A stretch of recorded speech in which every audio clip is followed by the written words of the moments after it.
When I think about Arcane games, I think about these handcrafted levels, amazing execution when it comes to atmospheric storytelling. And whether or not you like their games or not, I think we can at least all concede that they know how to put a game together. None of their games, including their very first game, has ever come close to releasing in the manner that Redfall has released in.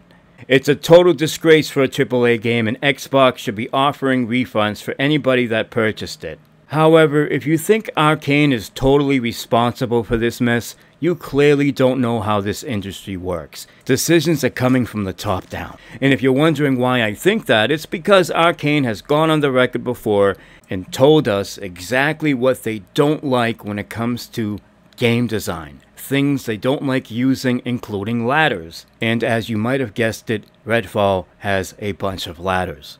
A true question is, in architecture, how many ladders have you climbed in the past 10 years? Not that many. So we do environments without ladders. And it's not just ladders. As you're about to see in this clip by Game Informer, there's quite a few examples of them going against their own game design philosophy. We have those mantras that we put on walls. Some of them were made during Dishonored because, of course, there are common values between the games. They essentially represent values that we admire and want to put into the game. Nobody works in a vacuum. At some level, everyone is indebted to the other games that have come before them and that are going on around them as examples of good practices. Yeah, so over here we have dynamic hazards, which is like, hey, environmental changes force players and enemies to adapt. At the end of the day, it's not so much the complexity that matters in a game, it's the depth. There's no depth in Redfall. It's as shallow as it gets. I'm not going to play the entire video. I will leave the link down below so you can go and watch it yourself. But it's clear to me that they were instructed to make a game that was outside their comfort zone, and to make matters worse, not have enough time to complete it, okay?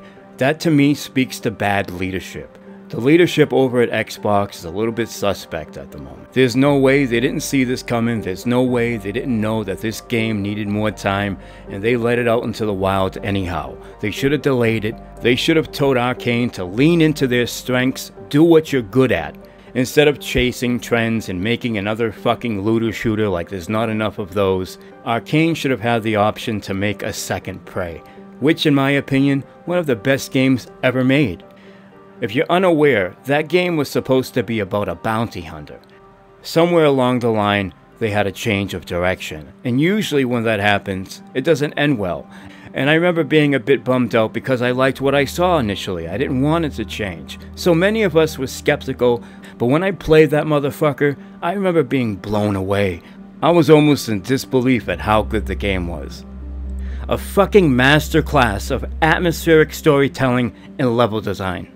It's common sense. Guys, if you've been going to a blacksmith all your life and they've been known to give you the best swords, quality shit, and then all of a sudden there's new management and the quality went downhill, oh, the writing should be on the fucking wall. It's because of the new management. They're either trying to cut corners, using cheaper materials, whatever the case may be, but your swords and shields have never been the same ever since new management took over. Kinda like when BioWare and other companies joined EA. Their quality went downhill. It's more of a quantity over quality type issue. And that shit sucks the heart and soul out of these games, because not only do they not have enough time to actually finish the game, but they also don't have as much freedom. I don't know about you, but in my eyes, Arcane stock has not gone down. We all know what they're capable of. You don't assign a team like Arcane with a dumb, open-world fucking looter shooter. It's insulting.